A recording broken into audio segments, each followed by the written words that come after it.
Welcome to our March STEP Talking Circle. Thank you for joining us today. Before we get started, I'm going to go ahead and get us disclaimed. This presentation was produced under U.S. Department of Education contract number GS00F115CA with Synergy Enterprises, Inc. The views expressed herein do not necessarily represent the positions or policies of the U.S. Department of Education. No official endorsement by the U.S. Department of Education of any product, commodity, service, or enterprise mentioned herein is intended or should be inferred. All right. Well, today, as usual, we'll do some welcome and let everyone introduce themselves. We're going to talk a bit about your STEP project planner, which some of you would have seen through the events that we did about 2 weeks ago, the project planning and reporting webinars, and for others, it may be new information. And then we want to talk a bit about our future talking circles and what we'll be including in those, and give you a preview of some other upcoming events we have both in March and in April. And then with that, I'll turn it over to Shala to welcome you as well. Hi, everyone. Am I muted? Nope, we can hear you. Oh, very good. Thanks for joining today. We do have some exciting stuff to share with you. There are a couple of documents that I'm hoping will be beneficial to you. I myself am new to it. This is something that Sarah and her group came up with, and I'm really excited to share with you. I think it may be very helpful to you with your APRs and actually tracking, the progress you're making, from month to month or, quarter to quarter. So I'm looking forward to sharing that with you, and I'm going to ask Sarah to take us through those documents because I'm new myself and I'm kind of learning with you. So welcome, and try to keep attending these talking circles. It's very important we keep in touch and see how everyone is doing, and getting everyone in one under the same roof, so virtually at least. So I'm going to turn it over to Sarah to move on with the rest of the PowerPoint. Thanks. Thanks, Shala. And then joining us today, we do have folks from both the fiscal year 19 cohort as well as fiscal year 20. So I'm going to unshare just so that everybody can have an opportunity to just do a quick introduction. As we do these talking circles, we hope that despite the fact that we're virtual, it'll be a way for you to be able to meet each other and network as well. So I'm going to just unmute us here, and I'm going to kind of go down through my screen, and when I get to you, if you have other members of your team on, feel free to throw to them and introduce them as well. So at the top of my screen, I'm seeing Allison. Hi, I am Allison Robbins. I'm the Executive Director of the Blue Lake Rancheria Tribal Education Agency, and we are STEP Grant awardees year 19 and year 20. And with me today, even though she has my name on it because she used my link, that's Lisa Hoffman. She's our Career Readiness Education Coordinator under our FY20 grant. Thank you. Great. And then next up, I'm seeing Roxanne. Oh, you're muted, Roxanne. I have to rehearse again. I'm Roxanne Mills Brown, the Education Director for the Mashpee Wampanoag Tribe, and we are a first-year STEP grantee. And on the call with me today is Cameron Greendeer, our project manager, as well as John Hanlon, our K-12 post-secondary education contractor. Wonderful. Thanks, Roxanne. Wow. And next up, I see Carl. Good morning from Alaska. Good morning. Carl Chambly, Education Development Specialist with Connect Tribe, and on our second STEP grant. So looking forward to hearing from everybody and what everybody's doing so we can learn from you guys and move forward. I also have, I think will be joining me if she's not already on, is Esther Edwards Gust, who is our assistant project director and parent engagement person for the grant. Great. Yeah, and Esther gave us a little welcome over in the chat box as well. Oh, okay, thank you. All right, and we'll head over to Laura. Good morning. My name is Laura Rebels. I'm the education manager at Chugachmute, and we are in our no-cost extension of our STEP grant. We're in the process of drafting up we've started the draft already of the Tribal Education Code, and the staff members that I have helping me out with this is Annie Hansel and Suzanne Sharp. Wonderful. And I think that might be all the grantees on the call. I have joining me from the OIATA team, Olani Lilly and Tracy Cara George as well. And I think that rounds out our crew for today.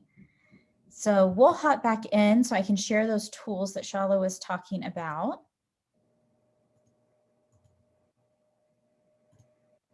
So if you were able to join us for the project planning and reporting webinars that we did about 2 weeks ago now, then you've seen this already. And if not, this is probably a new tool for you. Do remember that if you are interested in those and getting that kind of fuller walkthrough, those are recorded. So we do have all that information you can watch, as I like to say, educational Netflix style. So you can just watch it at your leisure, stop, get more popcorn, come back for more. So this is a tool that we put together for grantees to be able to use to really just start putting a lot of the planning and reporting things that you do probably in a multitude of documents right now, or if you're like me, also a multitude of sticky notes, and get it all in one location and try to make that a little easier for everyone.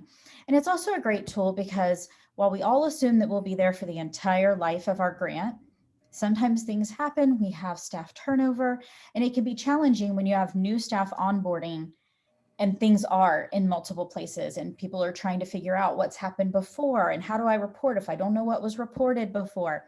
And this really puts a lot of that information all in one spot. So this is just kind of the first tab. This planner is designed as a spreadsheet just to make it a little bit easier, particularly because as we're looking at the various pieces and parts, we've got it set up so that if you type all your good hard work into one spot and you maybe need it in another area to keep working off of it, a formula will move it over there for you to hopefully save you a little time and hassle. We also are sharing this with everyone via Google Docs. And if you're not familiar with Google Docs, it's basically Excel, but through Google and online. And the reason we chose to share it through that is because it's an easy way to be able to share it with you. And when we've worked with grantees using these project planners before in other OIE grant programs, it's been really helpful to use it in Google Docs because the whole team can get on there and work together. Whereas typically if you're in like an Excel spreadsheet, you would have to work in it and then maybe you'd have to email it to someone or you'd have to upload it somewhere and someone else would work in it. With Google Docs, everybody can be in there at the same time working. So it's a really nice collaborative tool. The other thing about that is that you can also change permissions for folks. So you may have your inner team who's really leading your project that you want making changes in it and additions. And then you may have another layer of team members that you don't really want them to change anything, but you might want their feedback. And so you can give them comment access. So they can't change anything in the planner, but they can leave you little comments or feedback. And then the third level is viewer access, where they can look at it and that's it. So that can be nice as well when you're trying to work with different types of team members or stakeholders. And then also, if you're wanting to get feedback from the TA team, particularly maybe on some things you're working on for reporting, you can always tag us in the workbook and it will actually shoot us an email so that you can right there draw our attention to something that you might have a question about or want some feedback on. So those are some of the reasons we did it quite that way. In particular today, we'll do a quick overview in general, but we're going to focus on two tools that Shala thought would be particularly helpful for the things that you're going to be doing through your STEP projects. And the first is this data collection planner. So when we go in a moment live to the planner, we can kind of look at how this ties in with the other pieces of it. But the idea here is to really give you a tool and a resource so that you can start thinking through, if I have to report on this stuff, which you do because they're GEPRA measures, then how am I going to do that? And so you'll see, like for your first measure, the number of capacity building activities offered by the TEA for the SEA or LEA. All right, so as you think about that, we're thinking, okay, what measurement tool are we using? How are we determining if something has been held? So does that mean that we would have a registration document or an attendance document that would detail that that actually occurred and tabulating it that way?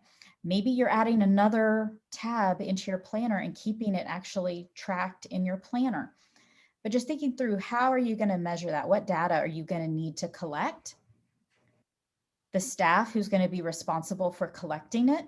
And I always stress, ideally, when you look down this collection planner, you don't want the same person's name down that whole column. This is a good way to kind of get a quick visual of, I need to delegate more, is if you look and your name is the only one in that column, delegate. Get someone else involved in this data collection with you. Share the love. Then our target group. So you can think about who you're actually trying to target with this or what you're actually trying to target with this. And then the time frame. This I find almost the most helpful column because I'll put in my deadlines. So maybe if I know I've got to collect this data because it becomes available June 1st, then I'll put that in. If I know that I want to have it analyzed by the end of August, I'll put that deadline. And then once I've completed the whole chart, I can even turn that into calendar reminders to really just keep me on track. And it also gives me an idea as I'm looking through there of what may be particularly busy seasons in my year for data collection and analysis. So I particularly find that one helpful. One thing to keep in mind with this is if you're looking at it and you're like, I'd also like to know whatever, all of this is customizable. It's just, like I said, a spreadsheet. So you can add and subtract columns to make it work best for you and your program. None of this is set in stone.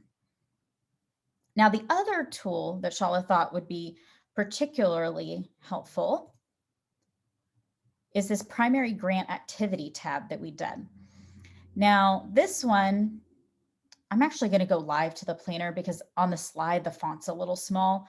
So we'll hop over to the planner where I think it's a little easier for you to not have to quite get so close to your screen to be able to see it.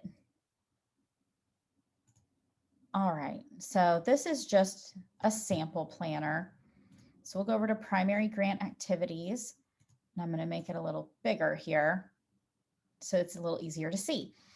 So you'll see we just broke down the typical categories of activities that particularly the fiscal year 20 grantees would be engaged in based on the things that you suggested in your proposal and responded to in the NIA. So looking at, okay, what did you have going on in regards to capacity building by the TEA? Being able to actually keep track and detail those along with any important notes that you might have. Same thing for capacity building by the SEA or LEA, the education programs, what you're doing to recruit and retain teachers. And it's really putting those primary components of your program all in one place. So that's kind of the way this one would work as well. Again, as you're thinking about that, if you're like, well, I want more detail, you can add another column that asks for another bit of information. All of these cells are set to expand so that if you're writing longer narrative pieces anywhere in the planner, it will expand for you. So those are the two specific tools. What I want to do now is I'm going to pop over and give you just a quick overview. And then I want to talk with y'all and get your ideas on, in general, you know, is there parts of the planner that you think would be particularly helpful? What do you think of the two tools? Are there things that might be important for us to add? Because like I said, we can We can customize these to your heart's content, and then you can customize them even further for your specific project. But you may have an idea that everybody loves that we want to put in everybody's planner for them to use. So the way this is set up within Google Docs, you'll see it's just a standard spreadsheet along the bottom with the tabs. The one thing I do like in particular, because there are so many tabs, is if you look at this little area here where it has all the little lines, if you click, it gives you just a little menu of all the different tabs, and you can go directly to them that way.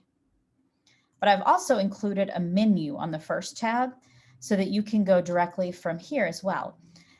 So the planner is kind of split into 3 parts: a planning section, a budgeting section, and a reporting section. And that's just a way to kind of break down the various tools that we've provided within the planner. So you'll see in the planning section are both of the tools that we looked at just now. The project overview, the big tip I'll give you on this is you'll notice if I click here in this green box, it's just an empty green box. Anywhere the green box is information that you can fill in here. If it is not, if it's say this kind of teal, I don't know why it's showing up in that. Okay, I'll fix that coloring. That's supposed to be a little more different. That is the subtlest change in color I've ever seen. But these all have formulas and will fill from the rest of your planner there. We've got an area here where you can actually start thinking through with your goals and objectives that are specific to your project, and being able to think through that for reporting. We have a task timeline similar to like a Gantt chart that also pulls from there. We've looked at your data collection and primary grant activity tabs. There's an area to document partnerships. Many of you have a lot of very important partnerships as part of your project, and this is a great way to be able to keep track of that information. There is a staffing tab. There's one to be able to keep track of professional development activities. We have a sustainability planner that has a couple of different tools within it if you keep scrolling all the different phases there. We also have your budget pieces in here. So if you already have your approved year 1 budget all set, you could pop that right in there and then each year just revise it and have it easily accessible. I have a question. Yeah. So on the budget, can we just upload our budget into that, or do we have to enter the data? No, don't upload. Yeah, don't re-enter anything. Just you'd be able to just upload it right in there. Awesome. Okay, Yeah. thank you. We never want to have to retype anything. Yes, no. No, I'm with you on that.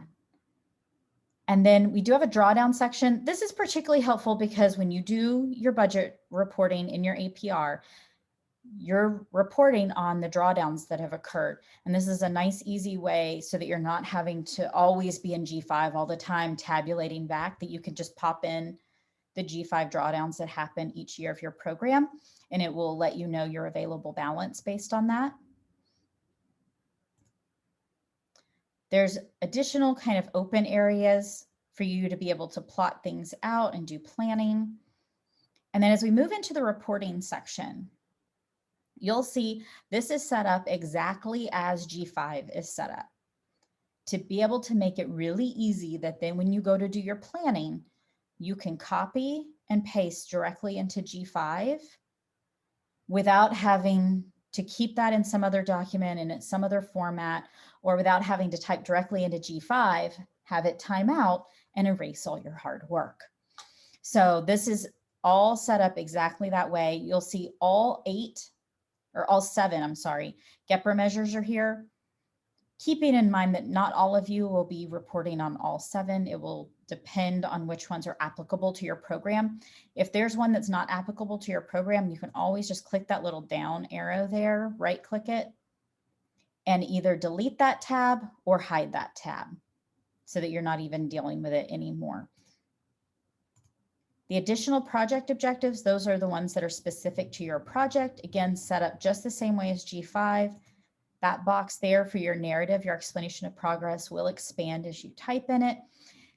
And then by the time you get to doing your final performance report and you need to have all 3 years of your data all together, it'll all be in one spot, easy for you to pull.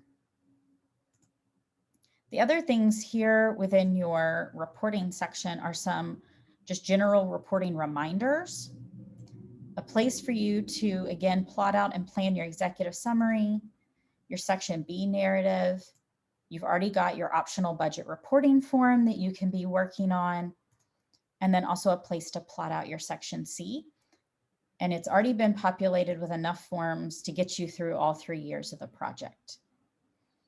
So that was definitely the Cliff Notes version. Like I said, if you were not able to attend the original webinar, we took a much slower walk through it, really showing you the different features and parts and how they work. So definitely, I would encourage taking a little bit of time to watch that. But I wanted to at least give you kind of, like I said, that Cliff Notes tour so that we could then have a bit of a chat about it. So all of you are welcome, every single one of you, to unmute at any point and talk, or if it's more comfortable or easier to put your comments and ideas in the chat box, you're also always welcome to do that. But I'm going to go ahead and unshare, and then we can always go back and forth if we want to look at something in particular, but this way we can see each other. And I'd love to know, in particular, those 2 pieces that Shala thought would be particularly helpful, the data collection and the primary grant activities. What do you think? Do you think that would be helpful for you in tracking your information? Are there maybe tweaks that would make it even better for you?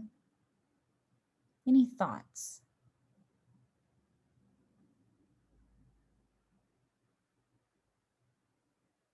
And if you have thoughts on other parts, that's okay too. We can always jump ahead. Well, I didn't have time to really look. It's the first I've seen the planner. I just want to make sure on that that the measures for section A of our annual performance report, we're supposed to have, like, for our measures, we're supposed to have a ratio. Yes. Is that, I don't know what the screen looks like. Yeah, let me pop it back up. Easy. We can go back and forth all we want. Let's see. So we'll go to GEPRA 1. And yeah, you'll see everything else is X'd out, not because you have to enter X's in your APR, but just that way is another reminder that it's a ratio. And let's say that you put in 4 out of 5. It will literally, just like it does in G5, because G5 will tell you a percentage. This is going to tell you that percentage as well. And in the discussion we had yesterday on the NYCP APR, we talked about when perhaps you don't have the data at that time, but you're anticipating it. Does it accept 999 as well? Yep. Okay, just it leaves the value as a... Yeah, it'll leave the value as is, but it will take that 999, and that way then when you do have the data, you can come back here and update it, and it'll be waiting for you when you do your updated APR. Perfect.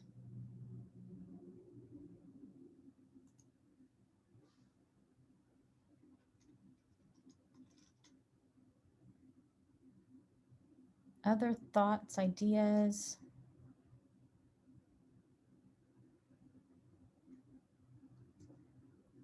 Well, and we can also, if we're looking, could you share the link in the chat, and maybe we could each pull up, because I'm not going to be able to formulate good questions without poking around the document. And each of you actually have your own customized planner. So that's why we had only sent it out until now to those who had attended the original webinar, because we didn't want anybody to just delete it thinking, I don't know what this is. We wanted you to know it was coming to you, because yes, it is customized to each of your programs. So you'll receive it, but via a Google link shared to you. What we can do though, to make that a little bit easier, I'm going to give you a link just to the sample planner. Okay, quick question. Can this be downloaded from Google? Because we have a policy, our IT department does not Oh, I allow see. us to keep a Google Drive. Yeah. And Yeah. while I'm sorry to interrupt, but while we're on the subject of IT, I hope an email I know I sent one to Carl, but just everybody be aware that I don't know if you heard or not, but there was a spoofing scam and an email was sent to me personally to my tribal email attempting to get me to download a document from the OIE team. It was like, we sent you this thing, please review it and get back to us. And I was like, okay. So I went to open it. It was actually the Emotet virus. And it took me offline for an entire week. My computer had to be scrapped and redone from the ground up. Luckily, they were to save all of my files, but they spoofed the Office of Indian Education support team. And I just want you to be aware that if you get any really weird emails, don't just accept that it's from OIE. Check look at the email address and make sure it actually is from them. Because I got taken in by it because I was expecting things to come from OIE and poof, it took me offline for a whole entire week. And I really don't want that to happen to anybody else. So just an FYI. Yeah, no, that's a great FYI. Yeah, always, particularly if there's some type of attachment or link to anything, just double checking that it really is from our email address.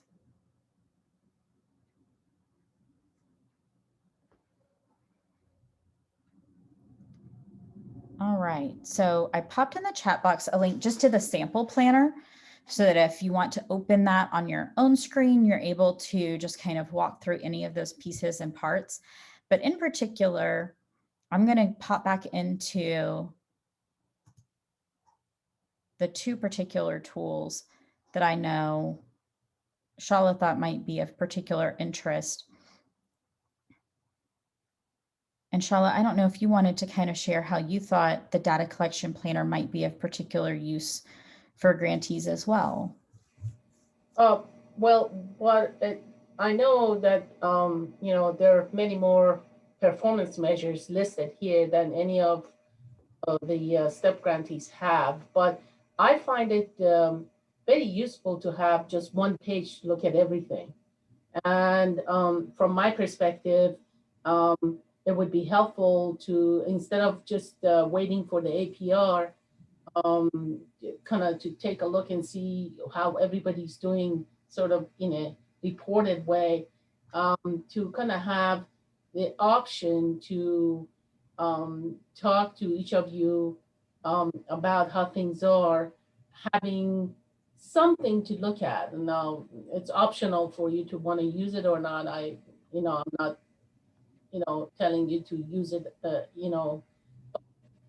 I find it helpful to kind of, from my perspective, to see how things are by looking at, um, some kind of document that captures at least where you are up to whatever point you're reporting.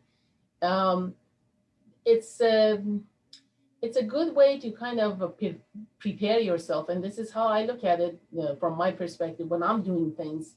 Um, to kind of plan ahead what I'm going to be doing for the next, I don't know, 6 weeks, and kind of use it as a project planner to pace myself to see where I am, say, by mid-May.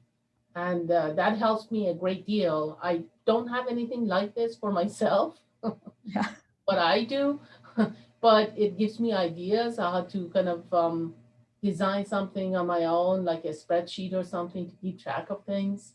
From that perspective, I find it very useful. I don't know if all of you are going to be interested in something like this. There is working ball, as you can see. But hopefully, when you come to do your APR, at least you have a place to go to kind of upload instead of cutting and pasting like we used to do in the past. So I'd be interested to hear from you what you think. At least give it a try, even if you decide you don't want to use it. Give it a try, see how it goes. And then maybe when we have our next circle session, we can kind of bring it up and see how things worked out for you if you tried it. Don't feel pressure that you have to use it. There is no pressure, but it would it would be very helpful for us to know if something like this would be, helpful to a larger grantee, say, group, not just STEP. So see how you find it, try it, and we can talk about it more in sometime in April, whenever we have our next, talking circle session. Thanks. Yeah. Well, and Shala brings up a good point. As you're looking at it, there may be parts of it that you're like, oh, this part would be really helpful, and this one.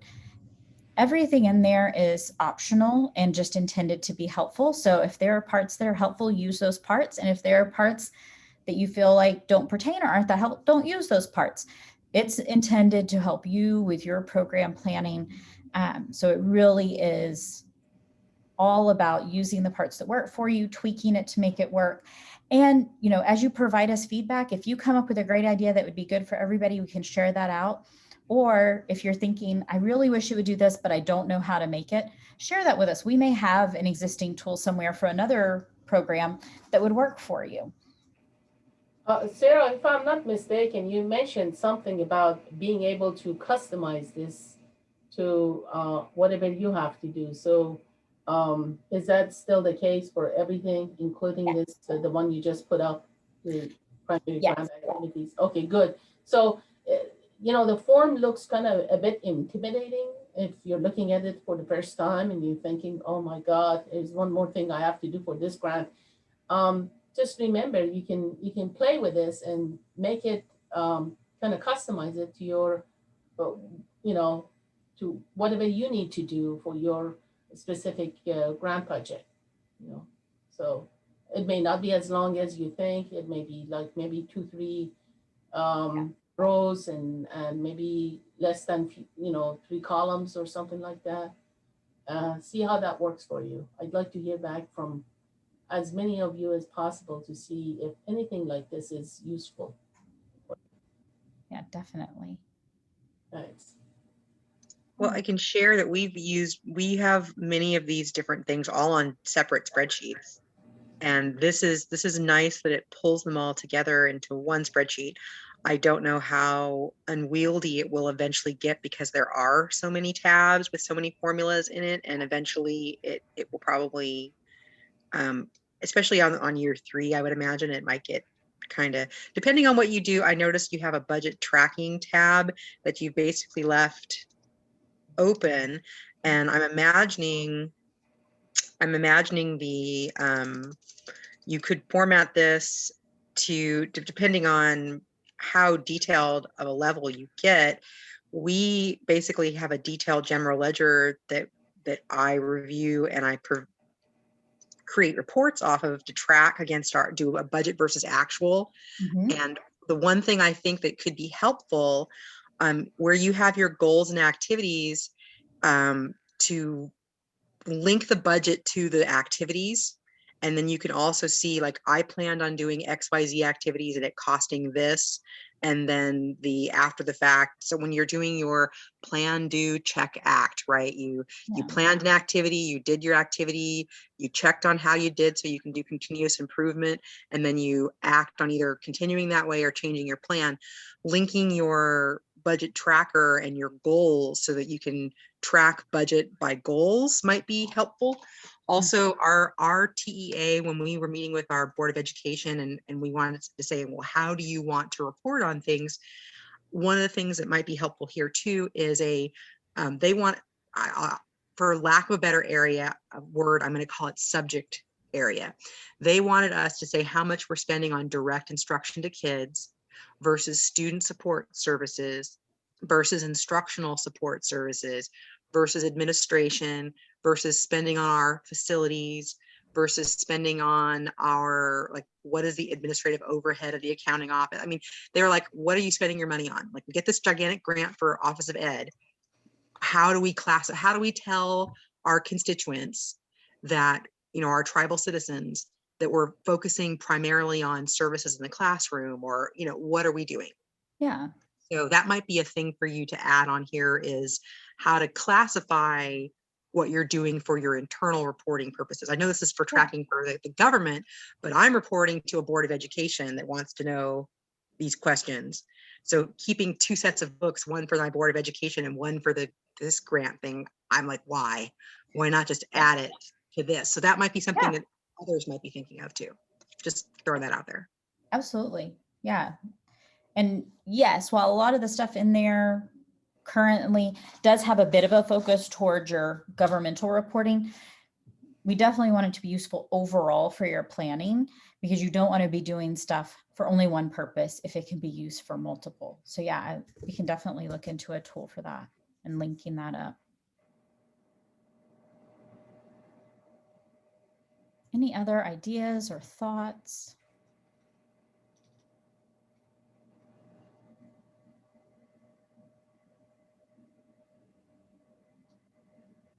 All right. And like I said, I know as you are looking at the sample one and as you're getting the link to your customized one, you may have ideas and thoughts then. Feel free to reach out.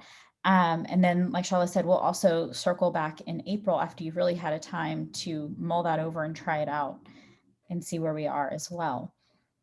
The other thing we wanted to kind of talk a bit about today is for our future talking circles. So we really want this time to be super helpful for you and really targeted to what you're interested in working on and would be most beneficial use of your time. So this is another one where I can unshare so we can kind of see and make that a little more conversational. But we'd love to know for our future talking circles, what are the topics that you hope that we can discuss and brainstorm on as a group? What would be helpful in that arena?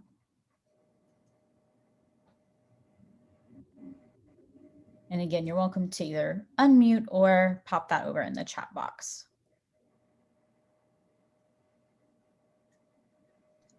I think many of us on here are doing teacher recruiting and retaining and activities. Conversation on, what have you been using to recruit teachers and to get the word out? That'd be nice. I'd like to hear a discussion on that. Yeah, and very timely.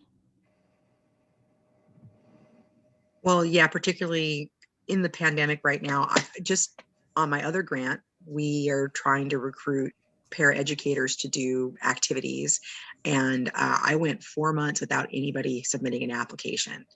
And, I had one person submit an application, and luckily she's qualified and I'm going to hire her. But I mean, nobody wants to go back into the classroom until they're vaccinated. And so I'm having a real hard time.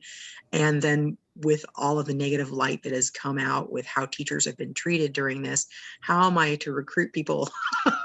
Yeah. I'm having that, I'm scratching my brain here, like, whoa, I've whittled through my hair down through the skull and now I'm reaching brain. I don't know what to do. So yeah, help. That'd be helpful.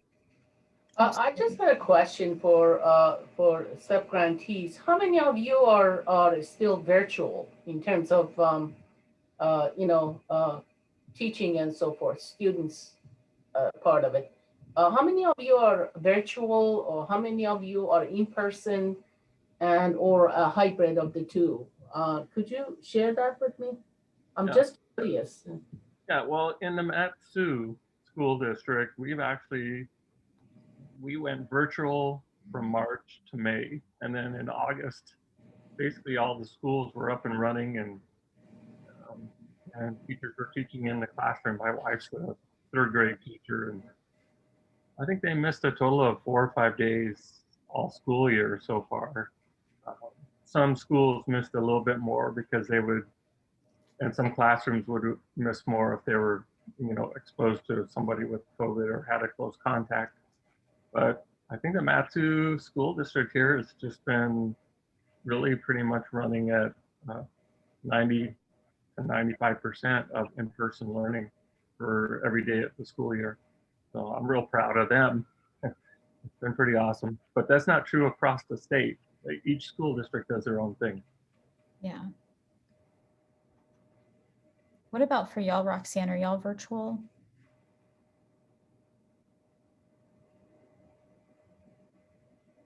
Or anybody else from the Mashpee group?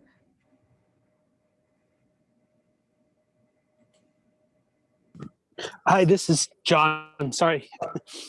Um, our students are hybrid, so they're in school alternate weeks, Okay. 4 days a week. So they go, one cohort will go Tuesday, Thursday, then everybody's remote Wednesday, Thursday, Friday, then the next week, the next cohort comes. But that's all switching by elementary's going back early April, and then middle and high school late April. So by May 1st, of course, our school year here goes till the end of June anyway.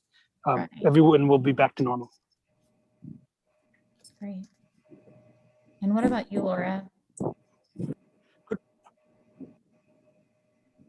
Well, our language teachers are virtual right now. We work with 4 school districts, so it changes from week to week, pretty much. Yeah. Yeah, there are a lot of folks in that boat. Yeah, same with us, Laura. It's changed 3 times since February 23rd. And then for staff itself, I mean, we're all virtual and have been since the pandemic has started. And that, so we're getting pretty good at Zooming and Google Docs and all that, everything virtual pretty much. You're all going to be tech pros. Yeah, well, and as Allison said, because we've changed so many times just recently, we just have to just roll with it, because one week we're at one tier, next week we're at another tier. And so, but precautions are certainly in place. So. We've also had to overcome, because we have multiple districts, and they're doing this hybrid model where they have like an AM session and a PM session. So some kids go to school in the morning and some kids go to school in the afternoon.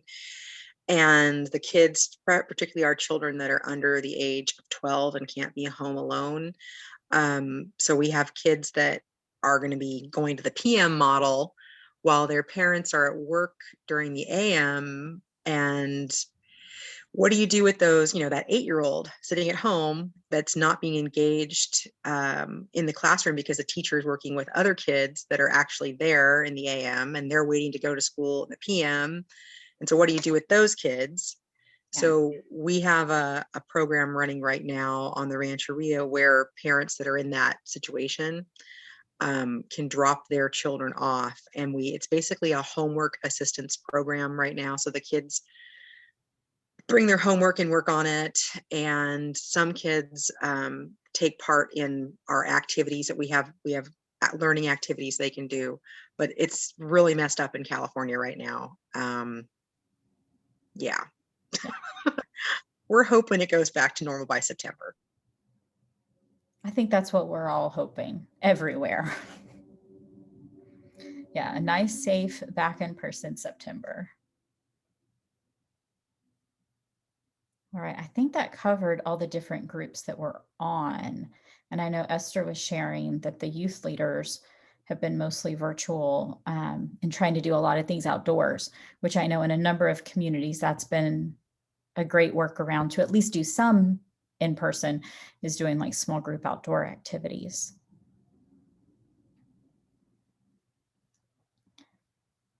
So I think, yeah, definitely talking about recruitment, retention. How are you marketing and trying to recruit staff right now? So we can definitely do a share around that. Probably we can do that in April. So if everyone's to start mulling, and also if you have any tools or resources that you want to share, knowing that we're going to be talking about that in April, to kind of have those at the ready. And you can even, if you want, send them in advance, and we can kind of start compiling if you have any actual materials and things that you might want to share out with the group. Any other particular? I was going to ask, could we also maybe, if people could share kind of, we're out here in Massachusetts, but I'm sure there's lots in Indian country, there's lots of speakers or professional development schools or groups, things like that, because that's what we're really trying to Yeah. build is that capacity. Absolutely. Thank you. Yeah.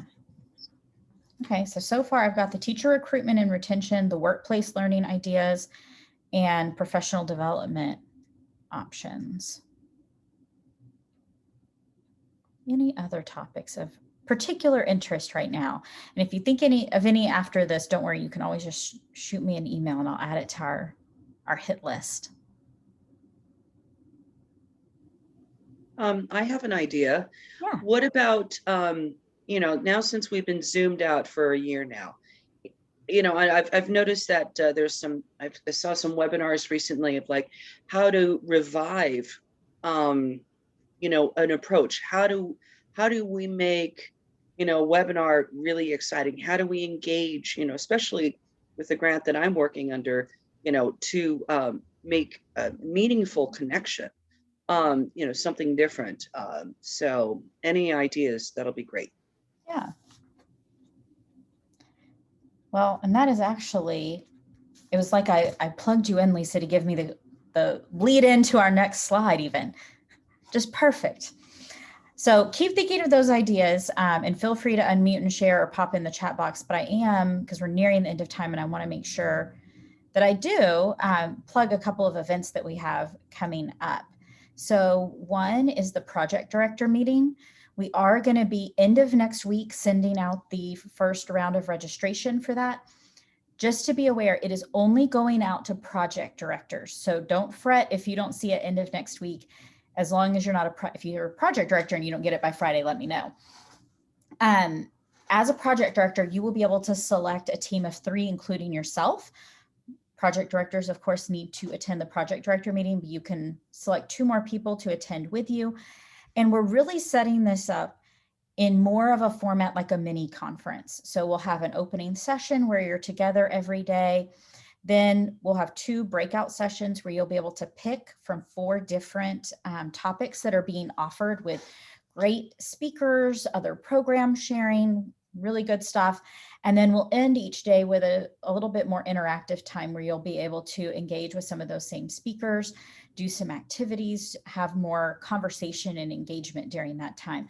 So it's really going to be a robust 3 days together. In particular, when talking about kind of reviving that online learning and getting folks engaged again, we do have someone who's coming in who's going to be doing a whole session on virtual engagement.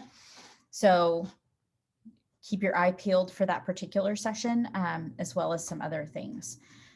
Then we also have some other events coming up. So of course, next month we'll have our next step talking circle, and we've got some great topics now that we'll be making sure to include in that. It'll be April 7th at 3. If you had this calendar invite, you should have that one because I sent it out as a series for the year. But if for any reason you don't have those calendar invites, let me know and we can get that for you. And then I want to plug the distance learning series. So if you haven't tried this out yet, this series is open not just to all of you who are on this talking circle, but anybody on your team. So if you have other staff members, teachers, anybody that you think would benefit from this, they really are open sessions to anybody that can benefit. Next Tuesday after next, make sure all the days blend together when you're Zooming all the time. So March 23rd, these are every other Tuesday. Olani is actually going to be sharing with you about virtual assessment. And then as we head into April, we'll be doing small group engagement, virtual field trips, games and more, talking about developing games and lots of super engaging activities there. The end of May, we'll be talking specifically about increasing engagement. And while we're titling it Increasing Student Engagement specifically, lots of tips and strategies and tools that would work for your adult learners as well. And then we'll wrap up the distance learning series with our virtual share fair in June. We've been doing these since December. So we've already covered a lot of topics. Yesterday, we had a great session that Tracy did on audio and video recording. So if you missed any of those past sessions, they are all recorded and available for you to be able to watch at your leisure. And then the final event here is your March OIE office hours. If you haven't done that before, that is our casual end of the month session.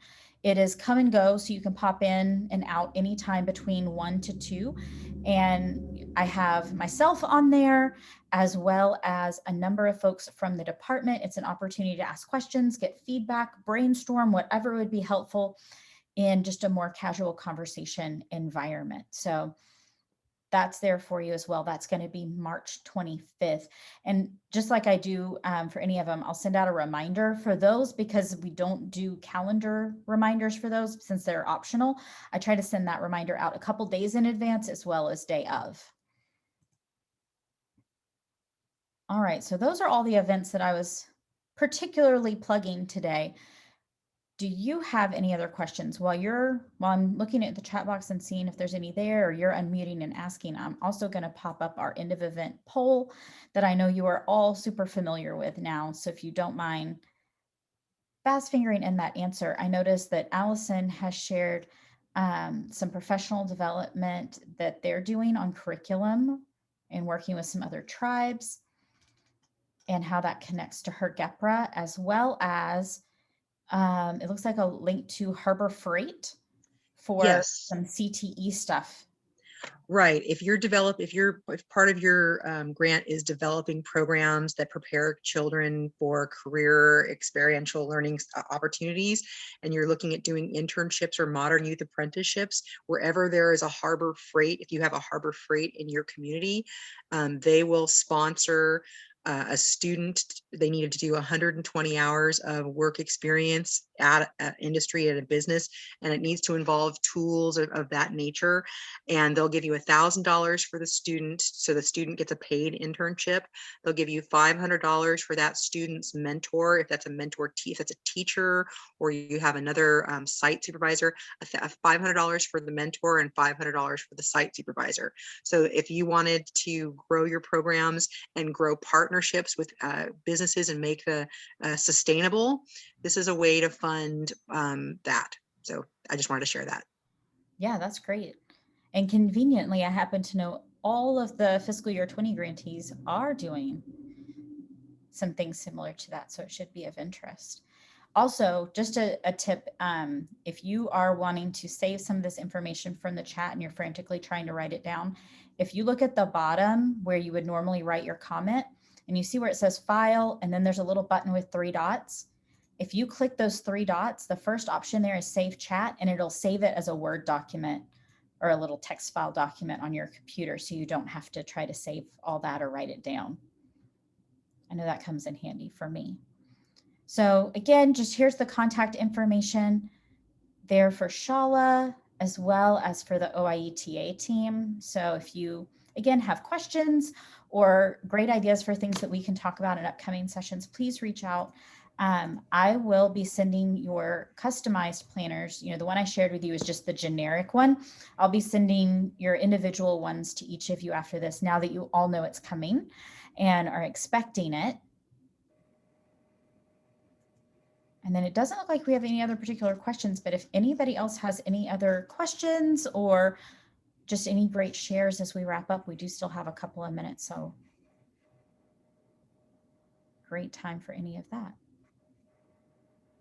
I don't have any questions. I just want to say that I really appreciate all of you for attending these talking circles, because I'm learning a lot from every one of you. The difficulties you're faced with and what you're trying to do to overcome, and also not just overcome but excel. And that's great news to my ear. So just keep up the good work, and I look forward to talking to you again in April. Thank you. Thank you. And I also would like to add, thank you all. This has been very wonderful. As the Career Readiness Education Coordinator, one of the things that I need to do is to reach out to different entities to create, what we need, underneath our grant. And so if anybody has any tips in terms of reaching out to the community in a professional manner, and ways to engage, eventually, I do want to recruit, retain, and find teachers. So if anybody has any tips, I'll be happy to leave my email in the chat. I welcome your feedback. Thank you. Yeah, no. And I'll also just add that to some of the things that we can talk about in these upcoming sessions too. Sure. Yeah, because I think everybody would benefit from that conversation. All right. Well, we are just oh, Laura. Oh, you were waving. Okay. I was making sure. I was like, if you're trying to get I'm ready. All right. Well, we have just a couple of minutes. Like I said, you're welcome to stay on if you have any questions or want to chat, but we appreciate you taking the time to join us, and we look forward to seeing you, if not before then, at least on April 7th for our next STEP Talking Circle. Have a great rest of your Wednesday.